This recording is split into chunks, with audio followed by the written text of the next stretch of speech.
আসসালামু আলাইকুম দিন দরদি ভাই ও বোনেরা, আজকে আমরা বিখ্যাত ব্যক্তিদের ইসলামিক সেরা উক্তিগুলো এখানে তুলে ধরলাম। সেই প্রকৃতি পুরুষ যে আল্লাহর জন্য কাঁদে। সুন্দর বিদায় হলো ক্ষতি না করে বিদায় নেওয়া। সুন্দর ক্ষমা হলো বোকা না দিয়ে ক্ষমা করা। সুন্দর ধৈর্য হলো অভিযোগ না রেখে ধৈর্য ধারণ করা।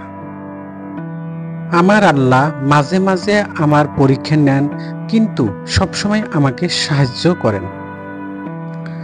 অন্য কোনো কিছুই একজন বান্দার অতটা বেশি প্রয়োজন নেই যতটা বেশি প্রয়োজন সরল সঠিক পথের নির্দেশনা। যে এক ফোঁটা চোখের পানি মুমিনের গাল বেয়ে নেমে যায়, তা পৃথিবীর জমিনে ঝরে পড়া হাজার ফোঁটা বৃষ্টির পানির চাইতে বেশি কল্যাণময়।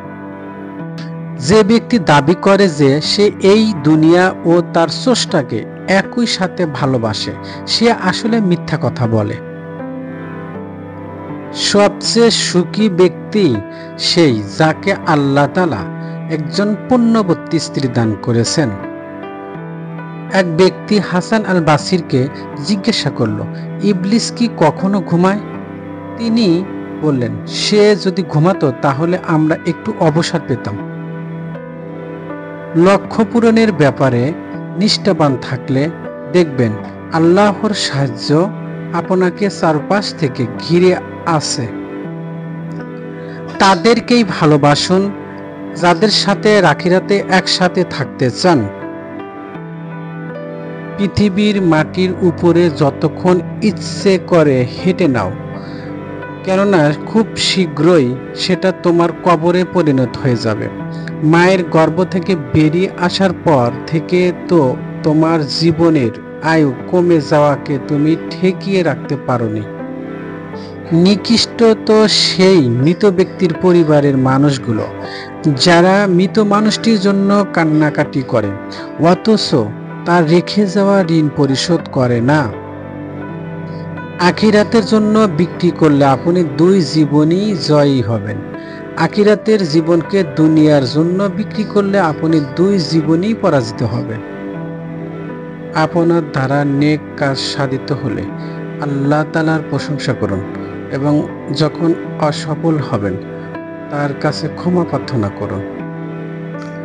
জ্ঞানের সৌন্দর্য ও গুরুত্ব কেবলমাত্র এই কারণেই যে এটা একজন ব্যক্তিকে আল্লাহকে ভয় ও তার আনুগত্য করতে শেখায়। তা না হলে এটা অনন্য স্বাভাবিক বিষয়ের মতো। একবার একজন আবিদ মানুষকে জিজ্ঞাসা করা হয়েছিল, কিভাবে আল্লাহকে ভালোবাসতে হয় আমাকে শেখান।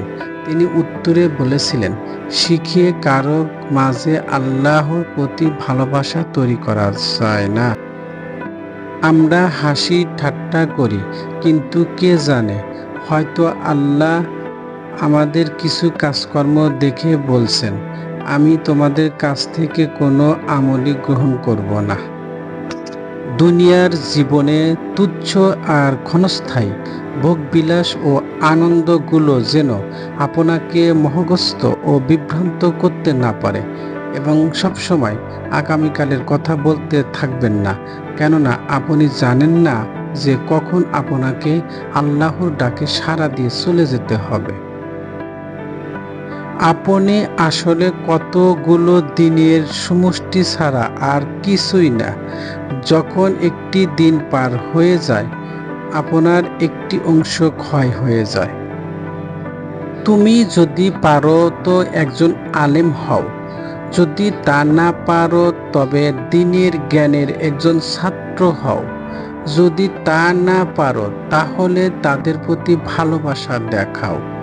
যদি তুমি তাও না পারো তাহলে অন্তত পক্ষে তাদের ঘৃণা করো না। নিজেকে আল্লাহর রহমত সমূহের কথা বেশি করে স্মরণ করিয়ে দিন, কেননা যিনি বেশি বেশি স্মরণ করেন তার কৃতজ্ঞতা প্রকাশ করার সম্ভাবনাও বেশি থাকে। তাহাজ্জুদের সময় করা দোয়া হলো এমন একটি তীরের মতো যা লক্ষ্যভ্রষ্ট হয় না। দায়িত্ব বেড়ে যাবার আগেই তোমার ইবাদতের পরিমাণ বাড়িয়ে দাও, কেননা একদিন এমন সময় আসবে যখন যথেষ্ট ইবাদত করার মতো সময় পাবে না। তোমরা কি দেখো না সিংহ কেমন নিশ্চুপ হয়ে থাকে, তবু সবাই তাকে ভয় করে। কুকুর তো সবসময় ঘেউ ঘেউ করে এবং সবাই তাকে ঘৃণা করে। কিছু মানুষ পৃথিবী থেকে চলে গেছেন, কিন্তু তাদের চরিত্র তাদের আজও বাঁচিয়ে রেখেছে। আর কিছু মানুষ বেঁচে আছে, কিন্তু তাদের চরিত্র তাদেরকে মেরে ফেলছে। ভিডিওটি ভালো লাগলে অবশ্যই লাইক, কমেন্ট আর শেয়ার করতে ভুলবেন না এবং আমাদের চ্যানেলটি সাবস্ক্রাইব করতে ভুলবেন না। ধন্যবাদ।